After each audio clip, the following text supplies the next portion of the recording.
Orient bell tiles studio से आप देख रहे हैं एबीपी न्यूज।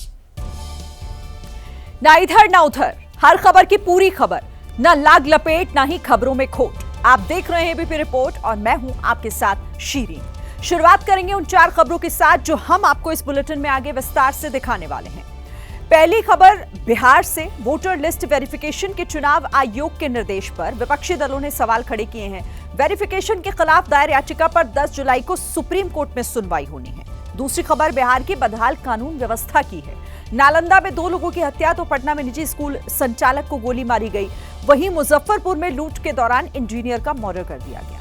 तीसरी खबर कांवड़ से जुड़ी हुई है। दिल्ली के बीजेपी विधायक तरविंदर सिंह मारवाह ने गृह मंत्री अमित शाह को चिट्ठी लिखी है। कांवड़ मार्ग पर शराब और मीट की दुकान बंद करवाने की मांग की है। और चौथी खबर पंजाब से। होशियारपुर में बेकाबू होकर पलटी यात्रियों से भरी हुई एक बस और इस हादसे में 10 लोगों की मौत हो गई है जबकि 12 घायल हैं। तमाम खबरों पर हर जानकारी आप तक हम पहुंचाएंगे। अब विस्तार से खबरें देखते हैं। देखिए, बाढ़ और बारिश की रोंगटे खड़े कर देने वाली एक भयानक तस्वीर जो महाराष्ट्र के नासिक से सामने आई है। यहाँ 15 से 20 पर्यटक एक झरने पर फंसे हुए दिखाई दिए। बताया गया कि जब ये लोग नहा रहे थे उसी वक्त अचानक से झरने का पानी बढ़ गया,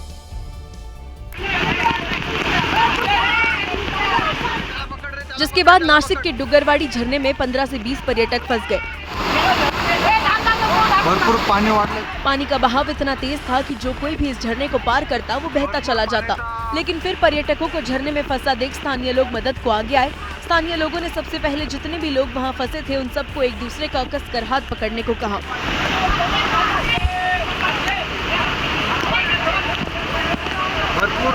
और फिर हाथ पकड़कर एक दूसरे के सहारे सभी लोगों को एक एक कर बाहर निकालने लगे।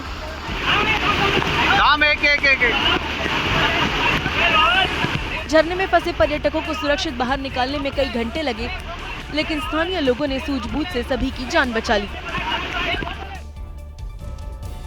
मध्य प्रदेश में भी बारिश की वजह से काफी मुसीबत खड़ी हो गई है। मध्य प्रदेश के सीहोर में कई रास्ते पानी में डूब गए हैं। सीहोर में नदी के ऊपर बने एक पुल पर भी पानी आ गया, जिसे पार करने के चक्कर में एक कार हादसे का शिकार हो गई।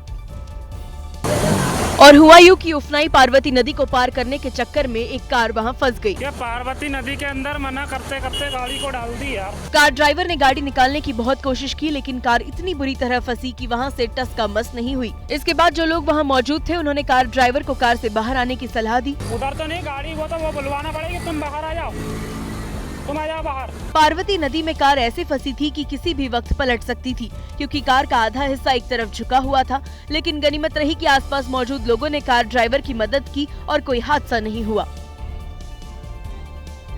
उत्तराखंड में मौसम विभाग की भविष्यवाणी सही साबित हुई। केदारनाथ और बद्रीनाथ जाने वाले रास्ते पर 2 जगह पहाड़ों से पत्थर गिरे, जिससे वहां दहशत का माहौल हो गया। बद्रीनाथ हाईवे में सिरोपगढ़ के पास अचानक से पहाड़ का एक हिस्सा टूट गया और बड़े बड़े पत्थर आकर सीधे जमीन पर गिरने लगे। इस हाईवे से कई लोग 4 धाम यात्रा के लिए जा रहे थे। तभी कर्णप्रयाग और नंदप्रयाग के बीच एक होटल के पास पत्थरों के टूटकर गिरने का सिलसिला शुरू हो गया। ये जो होटल है, इस होटल का नाम बद्रीश होटल है। यहाँ पर पहले भी एक बड़ा पत्थर नीचे आकर गिरा था, जिसने होटल को काफ़ी नुकसान पहुँचाया। और अब लगातार यहाँ पर एक स्लाइड जोन तैयार हो गया है, जिसकी वजह से होटल पर भी खतरा लगातार मंडरा रहा है। गनीमत रही कि पहाड़ों से जो पत्थर गिरे वो पहाड़ों के नीचे ही गिरे। अगर होटल के ऊपर कोई पत्थर गिरता तो जानमाल का नुकसान भी हो सकता था। मंजर बेहद डरावना था। आगे कोई जानमाल का नुकसान ना हो इसलिए होटल को खाली करा लिया गया। केदारनाथ धाम के रास्ते पर एक जगह और लैंडस्लाइड हुआ। केदारनाथ हाईवे में मुनकटिया के पास पहाड़ का ढेर सारा मलबा गिरकर सड़क पर फैल गया, जिसके बाद केदारनाथ जाने वाले यात्रियों को प्रशासन ने रोका, क्योंकि आगे भयंकर खतरा था। मलबे से पटी सड़क को पार करना आसान नहीं था, इसलिए रास्ता खुलने तक मुनकटिया के पास केदारनाथ यात्रा मार्ग ठप रहा। हालांकि प्रशासन भी तुरंत एक्शन में आया।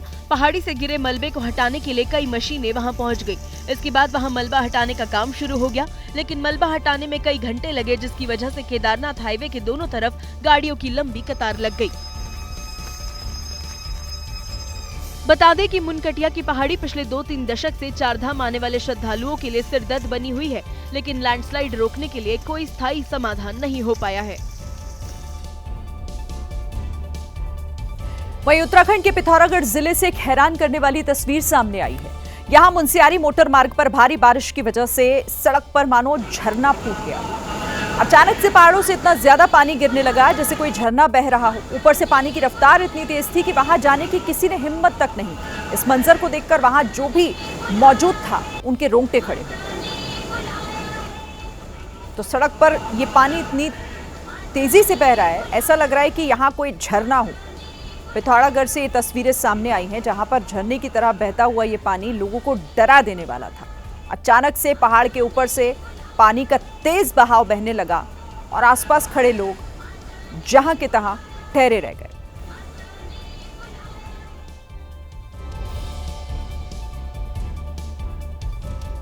जम्मू कश्मीर के रामबन में भी बारिश आफत लेकर आई है। यहां बारिश के साथ साथ ओले भी गिरे और बड़ी बात यहां यह है कि ओले इतने बड़े बड़े गिरे कि जो लोग सड़क पर चल रहे थे वो अचानक से भाग खड़े हुए, क्योंकि ओले काफी बड़े थे जो शरीर में लगने के बाद चोट पहुंचा सकते थे। इसीलिए लोगों ने यहां से भागना ही सही समझा। तस्वीरें आपके सामने हैं जम्मू कश्मीर के रामबन में, आवाजें भी साफ सुनी जा सकती हैं।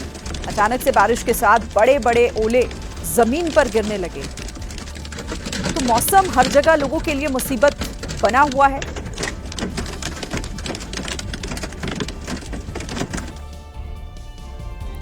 और बाढ़ बारिश की वजह से सुपर पावर अमेरिका भी लाचार हो गया है। बीते शुक्रवार को टेक्सास में आई बाढ़ से मरने वालों की संख्या 80 पहुंच गई, जबकि 40 से ज्यादा लोग अब भी लापता हैं जिनकी तलाश जारी है।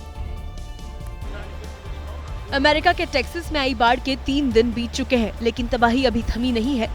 जहां पर ये बाढ़ आई वहां तबाही के निशान साफ साफ देखे जा सकते हैं। कई गाड़ियां अब भी नदी नालों में फंसी पड़ी है। कई लग्जरी गाड़ियां जो सैलाब में बह गई थी वो तो बुरी तरह क्षतिग्रस्त हो चुकी है। लाखों करोड़ों रुपए की कई गाड़ियां तो नदी नालों किनारे ऐसे उल्टी पड़ी है जैसे ये लाखों करोड़ों रुपए की लग्जरी गाड़ियां नहीं बल्कि पुराने खिलौने हो। सबसे ज्यादा तबाही केर काउंटी में मची, जहां सबसे ज्यादा 68 मौतें हुई। समर कैंप में छुट्टियां मनाने आई कई लड़कियां अभी भी लापता है, जिनकी तलाश में उनके परिवार वाले जुटे हुए हैं। उधर ताइवान में डानास तूफान ने जमकर तबाही मचाई। ताइवान के चियाई काउंटी में कई जगह सड़कें क्षतिग्रस्त हो गई। कई जगहों पर तेज हवाओं की वजह से सड़क किनारे लगे हुए साइन बोर्ड भी गिर गए। और तेज हवाओं की वजह से ये स्कूटर सवार तो स्कूटर समेत सड़क पर गिरने लगा। कई जगह तो ब्रिज गिर गए, डिपार्टमेंट स्टोर के शीशे टूट गए और तो और गाड़ियों के ऊपर सड़क किनारे लगे साइन बोर्ड भी गिरे, जिससे कई गाड़ियां क्षतिग्रस्त हो गई, जबकि कई लोग भी घायल हो गए। तूफान की वजह से काओशुंग शहर की बिजली चली गई, जिससे 30,000 लोग प्रभावित हुए।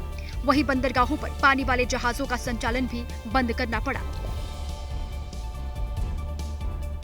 अब बात बिहार की। बिहार में कुछ महीनों में इलेक्शन होने वाले हैं, लेकिन उससे पहले वहां खून खराबा अपने चरम पर है।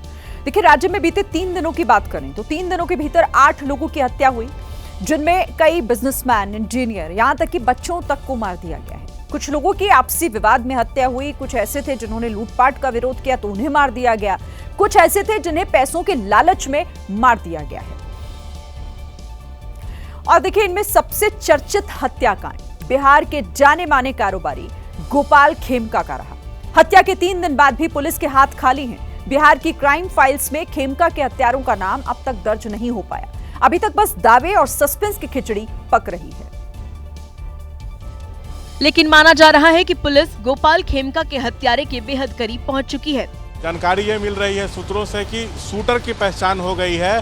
वो पटना साहिब का रहने वाला है, लंबा उसका आपराधिक इतिहास रहा है। शक था कि पटना के बेउर जेल से साजिश रची गई, तो पुलिस 5 तारीख को ही वहां छापा मारने पहुंची। जेल में मिले इनपुट के आधार पर पुलिस ने 7 संदिग्धों को पकड़कर किसी गुप्त जगह में रखा है। वहां उनसे पूछताछ की जा रही है। कल खेमका की अंतिम यात्रा में भी एक संदिग्ध दिखा था। पुलिस ने उसे भी पकड़ा और अपनी गिरफ्त में रखा है। इधर जंगल राज का आरोप झेल रही बिहार सरकार के मंत्री ने आरोपियों के एनकाउंटर की बात कही। ऐसे अपराधियों को किसी हालत में भी इनकाउंटर भी करना चाहिए तो इनकाउंटर करना चाहिए। ऐसे लोगों को किसी हालत में भी बकसना नहीं चाहिए। अब तक की जांच में लग रहा है कि हत्या जमीन विवाद की वजह से हुई। सूत्रों का दावा है कि 24 घंटे के अंदर मामले में बड़ा खुलासा होगा। बिहार के डीजीपी ने भी कुछ घंटे पहले आरोपियों की जल्द गिरफ्तारी का आश्वासन दिया है, लेकिन अभी तक आरोपी पुलिस गिरफ्त से बाहर हैं। उधर खेमका हत्याकांड का केस सुलझा भी नहीं था कि पटना में ही एक स्कूल के मालिक की गोली मारकर हत्या कर दी गई। इस बार अपराधियों ने पटना के डीएवी स्कूल के पास मर्डर किया। रात के वक्त पटना की सड़कों पर स्कूटर लेकर निकले अजीत कुमार नाम के शख्स को अपराधियों ने गोलियों से भून डाला। पुलिस ने बताया कि पटना में ही एक प्राइवेट स्कूल चलाने वाले अजीत कुमार रविवार देर रात वो पटना में डीएवी स्कूल के पास मौजूद थे। तभी वहां बाइक सवार बदमाश आए, उन्होंने अजीत कुमार को गोली मारी और मौके से फरार हो गए। इसमें जो भी टेक्निकल और साइंटिफिक एविडेंस है उसका हम लोग कलेक्शन कर रहे हैं। सीसीटीवी फुटेज भी संभाली जा रही है और एसडीपी और दानापुर के नेतृत्व में एक एसआईटी का गठन भी कर दिया गया है। पटना में 3 दिनों के अंदर दूसरी बार किसी को गोली मारकर हत्या की गई है। बिहार में चुनावी साल में बढ़ते आपराधिक मामलों ने नीतीश सरकार पर सवाल खड़े किए हैं। नीतीश जी के राज में हम एक बार स्पष्ट कर दें, कोई भी सेफ नहीं। यही नीतीश जी के राज में ऐसा कौन सा वर्ग है, चाहे व्यावसायिक वर्ग हो, कारोबारी हो, डॉक्टर हो, इंजीनियर हो, चाहे किसी भी प्रोफेशन से, चाहे जर्नलिस्ट क्यों ना हो, पिटाया है कि नहीं पिटाया है, मार खाया कि नहीं खाया, गोली मारा गया कि नहीं मारा गया। पटना में अपराधियों ने हत्याएं की, लेकिन नालंदा में तो मामूली विवाद में ही 2 लोगों को मार दिया गया। यहाँ 2 पक्षों के विवाद में अपराधियों के हौसले इतने बुलंद हो गए कि उन्होंने 2 निर्दोष लोगों को मार डाला। 2 पक्षों के इस विवाद में एक 20 साल की लड़की की मौत हो गई तो दूसरे 16 साल के लड़के को भी गोली लगी और उसने दम तोड़ दिया। अलग अलग परिवार के 2 लोगों की मौत के बाद परिवार सदमे में है। गांव वालों ने बताया कि 2 मोहल्ले के बच्चों में विवाद हुआ था, जो देखते ही देखते बड़ों के विवाद में तब्दील हो गया और फिर गोलियां चलने लगी। लड़ाई पीटी हुआ, ठंडा पानी हुआ, इस महीने से गोली चलाया, आके चहर के मार बैठा। कल शाम हुई गोलीबारी के बाद आज तक गांव में मातम पसरा हुआ दिखाई दिया। जिन परिवारों ने अपनों को खोया वो आज तक अपने आंसू रोक नहीं पा रहे। विवाद के बाद पुलिस ने गांव में कैंप लगा रखा है। अब तक 10 से ज्यादा लोगों को हिरासत में लेकर पूछताछ की गई। आरोपियों पर कड़ी कार्रवाई का भरोसा दिया गया। बच्चों के विवाद में सरेआम गोली चलाने की हिम्मत आरोपियों में आ कैसे सकती है? इन्हीं घटनाओं की वजह से बिहार में कानून व्यवस्था पर सवाल है। ऐसे ही मुजफ्फरपुर में एक इंजीनियर को चोरों ने मार डाला। इंजीनियर का कसूर सिर्फ इतना था कि उसने अपने घर के अंदर घुसे चोर का विरोध किया और यही विरोध इंजीनियर मोहम्मद मुमताज पर भारी पड़ गया। बताया गया कि इंजीनियर जब अपने घर में पत्नी और बच्चों के साथ सो रहे थे, तभी घर की खिड़की तोड़कर चोर ने एंट्री मारी। धीरे धीरे वो इंजीनियर के बेडरूम तक पहुंचा। इंजीनियर ने उसे देखकर पकड़ने की कोशिश की तो चाकू के वार से उसने उनकी जान ले ली। प्राइमा फेसी तो यही लग रहा है कि क्योंकि यहाँ से कुछ सामान भी मिसिंग हो गया, तो लूट की गृह विवेदन का मामला ही प्रतीत हो रहा है। इंजीनियर को उनके परिवार के सामने मारने वाले अपराधी की शिनाख्त में पुलिस की टीम जुट गई है। पंजाब के मोगा में 2 बाइक में आमने सामने टक्कर हो गई और ये टक्कर इतनी ज्यादा जोरदार थी कि इस हादसे में 3 लोग गंभीर रूप से जख्मी हो गए हैं, जिनमें एक महिला भी शामिल है। हादसे का सीसीटीवी वीडियो भी सामने आया। इस वीडियो में 2 बाइक पर सवार 3 लोग सामने से आते दिखाई दिए। तभी दूसरी तरफ से बाइक सवार आया, जिस पर पीछे एक महिला भी बैठी थी। बाइक सवार ने दोनों बाइक के बीच से अपनी बाइक निकालने की कोशिश की, लेकिन दोनों बाइक की रफ्तार इतनी तेज थी कि वो आपस में टकरा गई। इस हादसे में 3 लोग घायल हो गए। हादसे के बाद कुछ लोग भागे भागे मौके पर पहुंचे और घायलों को तुरंत अस्पताल पहुंचाया। और इस वक्त एक बड़ी खबर आ रही है बिहार से, जहां पूर्णिया में मर्डर किया गया है। 5 लोगों की हत्या कर दी गई है। एक ही परिवार के 5 लोगों की हत्या से हड़कंप मच गया है बिहार के पूर्णिया में। तो बड़ी खबर और एक और अपराध की वारदात बिहार से, जहां पर इससे पहले भी कई ऐसी वारदातें हो चुकी हैं और पूर्णिया में एक ही परिवार के 5 लोगों की हत्या कर दी गई। इस खबर पर और ज्यादा जानकारी के साथ शशांक हमारे सहयोगी जुड़ गए हैं। शशांक, क्या है पूरी खबर, क्या जानकारी मिल रही है? और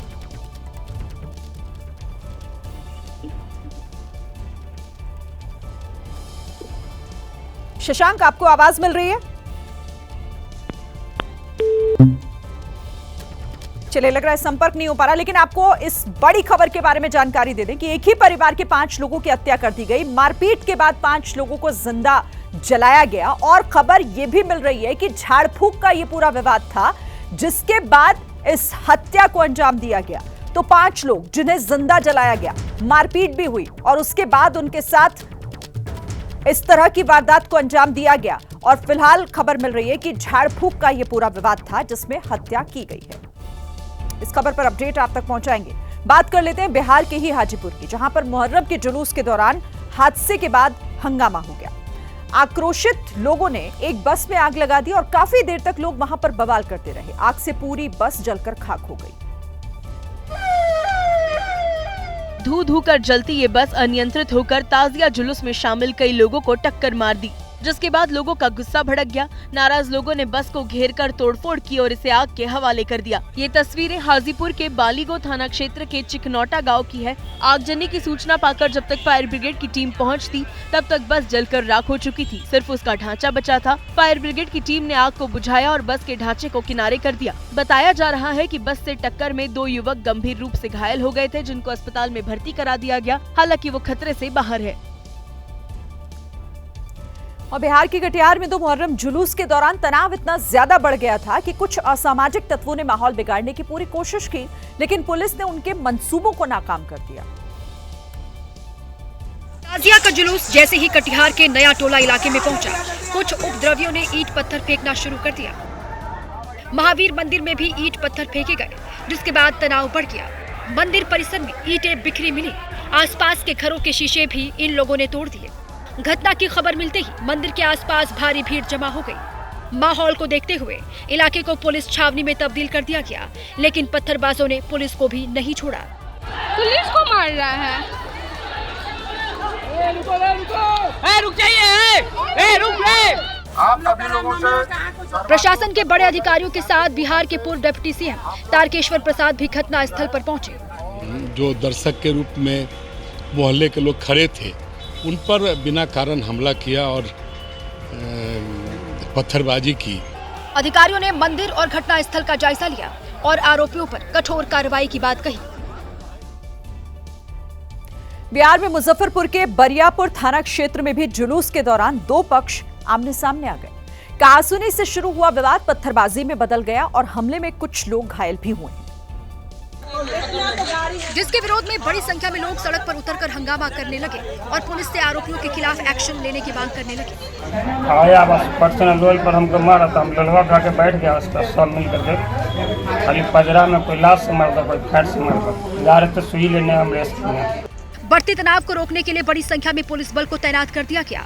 लेकिन भैया इस बार कुछ कंप्रोमाइज मुखिया के तौर पर मेरी बात को शांति आप लोग रखिए, इनका इलाज करवाइए, हमको आवेदन दीजिए। अधिकारियों ने कार्रवाई का आश्वासन देकर गुस्साए लोगों को शांत कराया, रास्ते से हटाकर उन्हें घर भेज दिया। इधर यूपी के लखीमपुर खीरी में मुहर्रम जुलूस के दौरान पत्थरबाजी हुई, जिसकी वजह से थोड़ी देर के लिए वहां पर माहौल बिगड़ गया। हिंदू संगठनों ने इस पर आपत्ति जताई और पुलिस से कठोर कार्रवाई की मांग की है। ये पत्थरबाजी के वक्त की तस्वीरें हैं, जिसमें घरों में बाहर से पत्थर आते दिखाई दे रहे हैं। पत्थरबाजी से डरकर छत पर तैनात सिपाही भागते हुए दिखाई दिया। पुलिस की मौजूदगी में पत्थरबाजी से माहौल तनावपूर्ण हो गया था। पहले ये फेंकवाया अरे साहब, उधर से इधर से घर में फेंक रहे हैं। हालांकि पुलिस ने तुरंत माहौल शांत करा दिया। उसके बाद जब छतों की पड़ताल की गई तो चारों ओर ईंट और पत्थर मिले। इस मामले में शारदा नगर थाना क्षेत्र की पुलिस ने 4 लोगों के खिलाफ एफआईआर दर्ज कर लिया है, लेकिन इस घटना से स्थानीय लोगों में गुस्सा है, हिंदू संगठनों में आक्रोश है। वहीं ताजिया ले जाने वालों का आरोप है कि उनके साथ भी नाइंसाफी हुई है।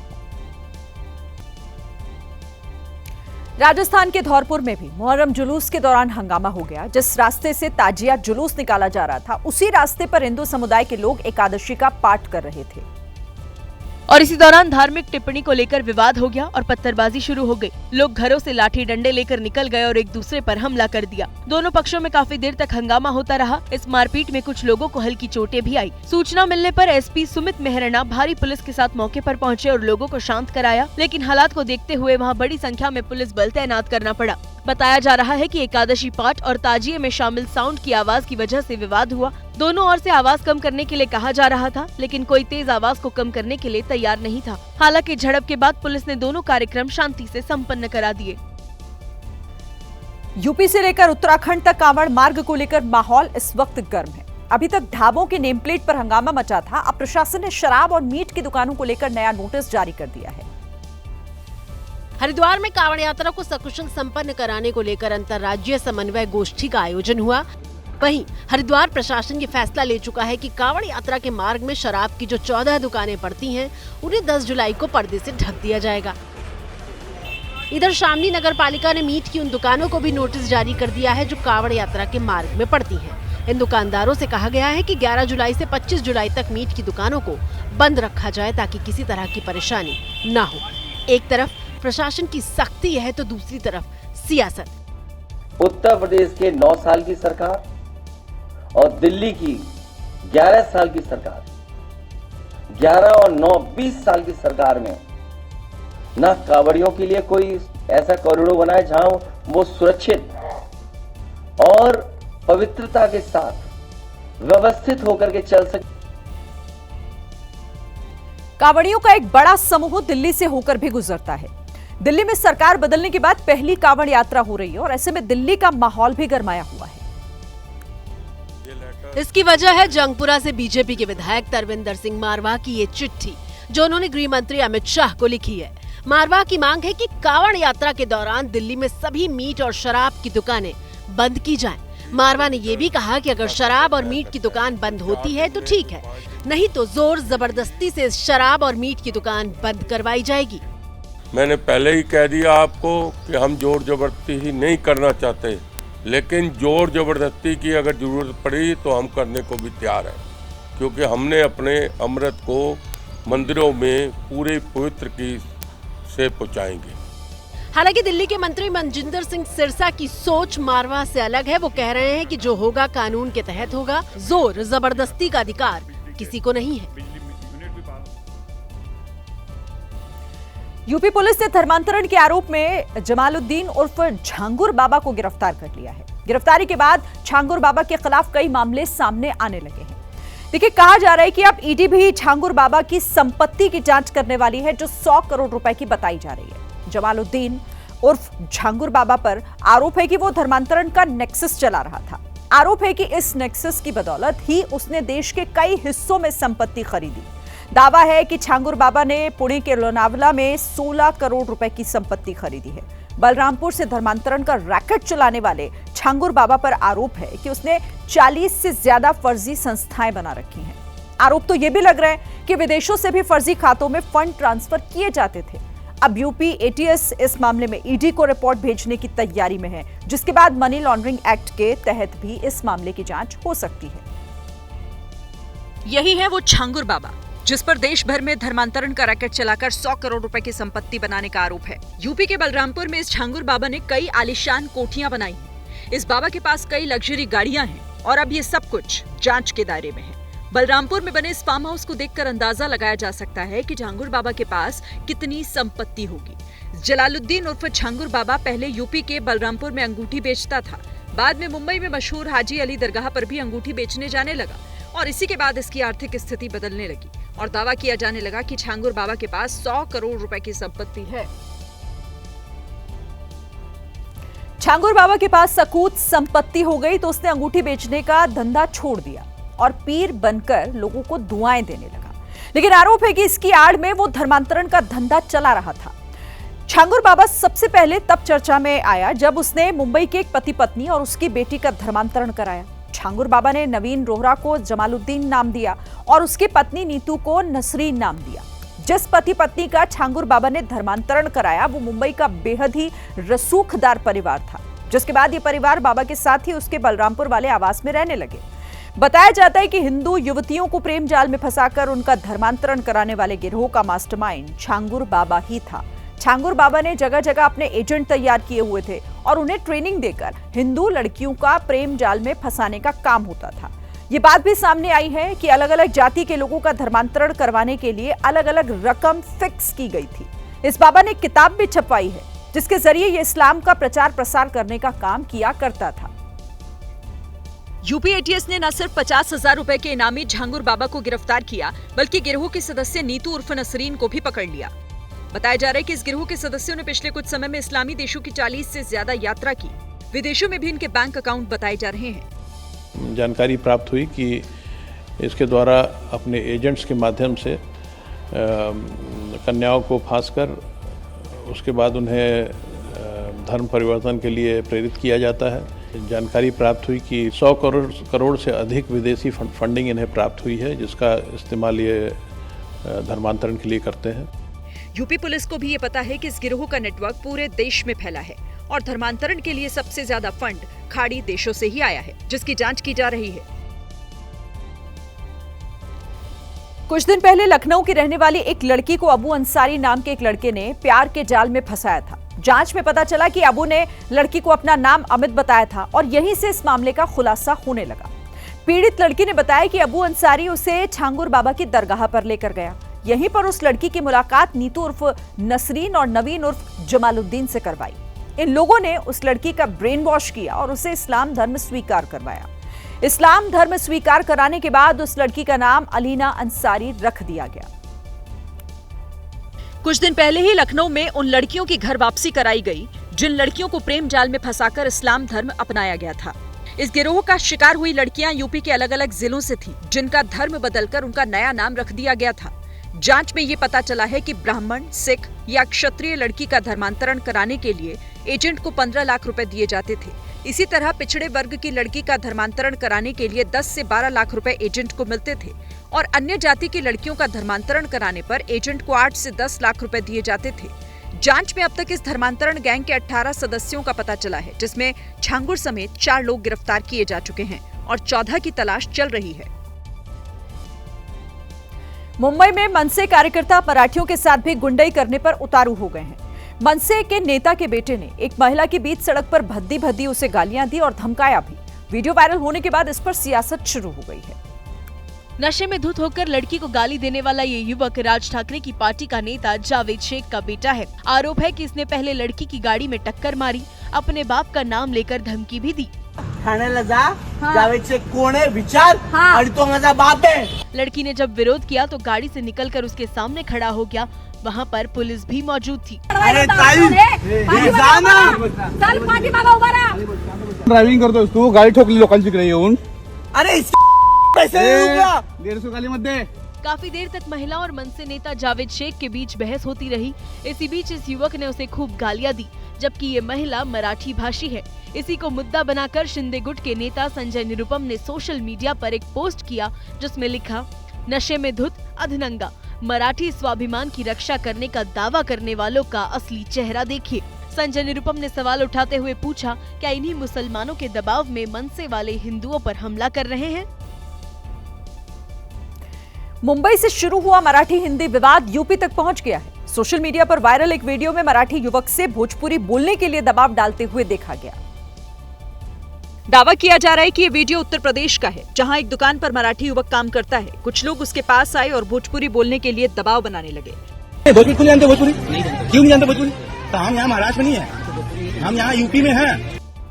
युवक पर दबाव डालने वालों ने उसे महाराष्ट्र जाने की धमकी दी और कहा कि अगर यूपी में रहना है तो भोजपुरी बोलना होगा। आप महाराष्ट्र जाओ, वहाँ मराठी भाषा बोलेंगे आपसे। हालांकि किसी ने उससे मारपीट नहीं की। मराठी हिंदी विवाद में उर्दू की भी एंट्री हो गई है। पहले नीतीश राणे ने मनसे को चुनौती दी थी कि उर्दू बोलने वालों को मारकर दिखाओ। अब बीजेपी सांसद निशिकांत दुबे ने अपने सोशल मीडिया पोस्ट के जरिए ठाकरे बंधु पर निशाना साधा है। मुंबई में हिंदी भाषी लोगों पर मराठी भाषा के बहाने हो रहे अटैक पर बीजेपी सांसद निशिकांत दुबे ने सोशल मीडिया प्लेटफॉर्म एक्स पर लिखा, अपने घर में तो कुत्ता भी शेर होता है, कौन कुत्ता कौन शेर खुद ही फैसला कर लो। और यदि आप में ज्यादा हिम्मत है तो आप हिंदी भाषी को मारते हो तो उर्दू भाषी को भी मारो, तमिलियन को भी मारो। निशिकांत दुबे ने उद्धव और राज ठाकरे की तुलना कश्मीर पंडितों की हत्या करने वालों से की और कहा कि एक ने हिंदू के नाते अत्याचार किया, दूसरे हिंदी के कारण अत्याचार कर रहे हैं। निशिकांत के बयान पर उद्धव ठाकरे ने पलटवार किया। ऐसे कुछ लोग हैं जो यहाँ हम खुशी खुशी सब रह रहे हैं, उनके बीच में आग लगाने की कोशिश कर रहे हैं। उनको मैं कहता हूँ कि आप कुछ भी कहें, आपको कोई यहाँ पहचानता नहीं तो आप अपना काम संभालिए। उद्धव ठाकरे ने कहा कि वो किसी भी भाषा का विरोध नहीं करते हैं। इधर होशियारपुर में बस पलटने से 10 लोगों की मौत हो गई, जबकि कई लोग घायल हो गए। यह हादसा दसूहा हाजीपुर रोड के पास हुआ। कई घायलों की हालत अब भी नाजुक बनी हुई है। बस जैसे ही दसूहा हाजीपुर रोड के पास पहुंची, तभी सामने से आ रही कार से टकरा गई। टक्कर होने के बाद बस सड़क के बीचों बीच पलट गई। हादसे के वक्त बस की रफ्तार काफी तेज थी, जिसकी वजह से ड्राइवर बस पर कंट्रोल नहीं रख सका। चीख पुकार सुनकर स्थानीय लोग और पुलिस मौके पर पहुंची। एम्बुलेंस की मदद से लोगों को फौरन अस्पताल पहुंचाया गया। बस पलटने की वजह से कई लोग उसके नीचे दब गए, कुछ की मौके पर ही मौत हो गई। बाद में जेसीबी की मदद से शवों को बाहर निकाला गया। असम के काजीरंगा नेशनल पार्क में हाथी का एक बच्चा बिछड़ गया। वन विभाग की टीम ने कड़ी मशक्कत के बाद महज 4 घंटे के भीतर उस बच्चे को उसकी मां से मिलवा दिया। हाथी का बच्चा मां से बिछड़ने के बाद बदहवास होकर इधर उधर दौड़ रहा था। उसका झुंड थोड़ी देर पहले ही काजीरंगा की तरफ चला गया। बच्चे को सबसे पहले गांव वालों ने भटकते हुए देखा। वन विभाग की टीम ने मौके पर पहुंचकर बच्चे को अपने कब्जे में ले लिया। इसके बाद बच्चे को वापस भेरोनी फॉरेस्ट कैंप के पास लाया गया, जहां से हाथियों का झुंड गुजरा था। हाथी के बच्चे के शरीर पर मां के गोबर का लेप लगाया गया। गंध मिलने पर मां खुद सामने आई और बच्चे को अपने साथ लेकर वापस जंगल की ओर चली गई। काजीरंगा की इस तस्वीर ने हर किसी को भावुक कर दिया। जा जा जा जा। इधर केरल के कोझिकोड जिले से एक ऐसी तस्वीर सामने आई जिसकी चर्चा पूरे देश में है।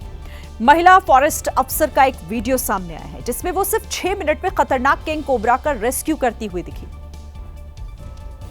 नाम GS रोशनी, पहचान फॉरेस्ट अफसर, जगह केरल के कोझिकोड का जंगल।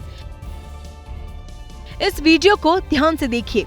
जानलेवा किंग कोबरा सामने बैठा है और महिला अफसर ने साहस के साथ किंग कोबरा का रेस्क्यू कर लिया। किंग कोबरा कभी इधर भागने की कोशिश करता दिखा तो कभी उधर, लेकिन GS रोशनी ने पहले चारों ओर से स्थिति का आकलन किया, फिर विशेष उपकरण की मदद से किंग कोबरा को नियंत्रित कर अपने कब्जे में ले लिया। बड़ी बात यह है कि 8 साल के करियर में इस महिला अफसर ने 800 से ज्यादा छोटे बड़े विषैले सांपों का रेस्क्यू किया है, लेकिन ये उनका पहला किंग कोबरा है जिसका उन्होंने रेस्क्यू किया। इस वीडियो को जिसने भी देखा उसने महिला अफसर के अदम्य साहस की तारीफ की।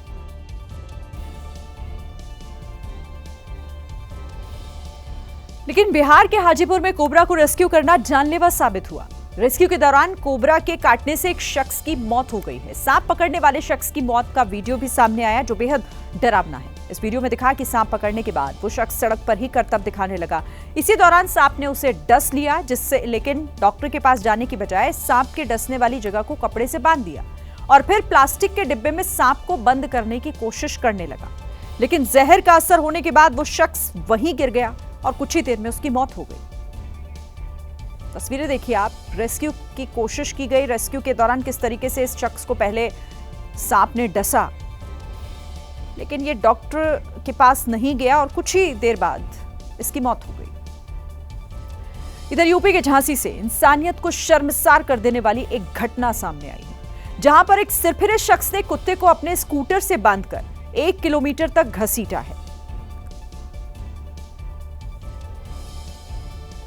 का एक वीडियो भी सामने आया जिसमें एक शख्स एक कुत्ते को अपने स्कूटर से बांधकर उसे घसीटता नजर आया।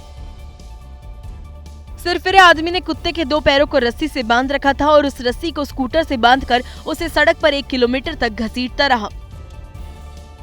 बेबस और लाचार कुत्ता चीखता रहा, चिल्लाता रहा, लेकिन स्कूटर सवार दरिंदे को उस पर दया नहीं आई। इस दरिंदे ने स्कूटर तभी रोका जब इस बेबस जानवर की सांसें थम गई। वीडियो वायरल होने के बाद लोगों ने स्कूटर चला रहे आदमी पर कुत्ते के मर्डर के केस चलाने की मांग की है। बिहार में वोटर वेरिफिकेशन के दौरान मतदाता सूची से लाखों नाम हटाए जाने की आशंका को लेकर दायर याचिकाओं पर सुप्रीम कोर्ट में सुनवाई हुई। सुप्रीम कोर्ट ने इस मामले में चुनाव आयोग को नोटिस भी जारी किया है। इससे पहले याचिकाकर्ताओं की तरफ से वरिष्ठ वकील कपिल सिब्बल समेत कई वकील सुप्रीम कोर्ट में पेश हुए और अपनी दलीलें रखी। उन्होंने अपनी दलीलों में कहा कि बिहार के 8 करोड़ मतदाताओं की जांच इतने कम समय में संभव नहीं। जो लोग फॉर्म नहीं भर पाएंगे उनका नाम मतदाता सूची से बाहर हो जाएगा, इसलिए इस प्रक्रिया पर तुरंत रोक जरूरी है। इन दलीलों के बाद सुप्रीम कोर्ट ने 10 जुलाई को सुनवाई के लिए सहमति दे दी। NGO association for democratic reforms, सामाजिक कार्यकर्ता योगेंद्र यादव, TMC सांसद महुआ मोइत्रा, RJD सांसद मनोज झा और बिहार के पूर्व विधायक मुजाहिद आलम की ओर से याचिकाएं दायर की गई थी, जिसमें निष्पक्ष चुनाव को प्रभावित करने का आरोप लगाया गया था। TMC सांसद महुआ मोइत्रा ने सुप्रीम कोर्ट में याचिकाएं स्वीकार होने पर खुशी जाहिर की। उन्होंने सोशल मीडिया में पोस्ट शेयर करते हुए लिखा, सत्यमेव जयते। देखिए, वोटर वेरिफिकेशन पर जारी सियासत के बीच वोटर लिस्ट रिवीजन का काम जारी है। चुनाव आयोग ने वीडियो जारी कर लोगों से किसी के बहकावे में नहीं आने की अपील की है। चुनाव आयोग ने अपने वीडियो में कहा कि वोट करना है तो फॉर्म भरना है। अब सिर्फ 11 दस्तावेजों में से कोई भी एक जमा करे और फॉर्म भरकर मतदाता सूची में शामिल हो। चुनाव आयोग की ओर से 11 दस्तावेजों की सूची भी जारी की गई, जिसमें केंद्रीय, राज्य, पीएसयू कर्मचारी को जारी पहचान पत्र, पेंशन भोगी को जारी पहचान पत्र या पेंशन भुगतान आदेश, 1 जुलाई 1987 से पहले भारत सरकार, स्थानीय प्राधिकरण, बैंक, डाकघर का प्रमाण पत्र, जन्म प्रमाण पत्र, पासपोर्ट, मान्यता प्राप्त बोर्ड या यूनिवर्सिटी से जारी शैक्षणिक प्रमाण पत्र, स्थानीय निवास प्रमाण पत्र, वन अधिकार प्रमाण पत्र, जाति प्रमाण पत्र, राष्ट्रीय नागरिक रजिस्टर, राज्य स्थानीय अधिकार की ओर से जारी परिवार रजिस्टर और सरकार की ओर से जारी भूमि मकान आवंटन पत्र। 25 जून से शुरू ये प्रक्रिया 26 जुलाई तक चलेगी, जिसके बाद फाइनल वोटर लिस्ट जारी होगी। बिहार से एक बड़ी खबर आपको बता दें। पूर्णिया से खबर है, जहां पर 5 लोगों की हत्या कर दी गई और एक ही परिवार के ये 5 सदस्य जिनकी हत्या हुई है। बताया जा रहा है कि मारपीट के बाद इन 5 लोगों को जिंदा जला दिया गया। झाड़ फूक के विवाद में हत्या का आरोप है। 2 आरोपियों को हिरासत में लेकर फिलहाल पुलिस पूछताछ कर रही है। तो इस वक्त की बड़ी खबर बिहार के पूर्णिया से, जहां पर एक बार फिर अपराध की एक बड़ी वारदात सामने आई है। 5 लोगों की हत्या कर दी गई और ये सभी एक ही परिवार के थे। जो आरोप लग रहा है, फिलहाल बताया जा रहा है कि झाड़ फूक के विवाद में हत्या की गई, इस तरह के आरोप लगाए जा रहे हैं। पुलिस इस पूरे मामले की तफ्तीश कर रही है। एक्सक्लूसिव तस्वीरें भी इस वक्त हम आपको दिखा रहे हैं, जहां पर इस वारदात को अंजाम दिया गया, वहां पर इस वक्त जांच टीम पहुंची हुई है।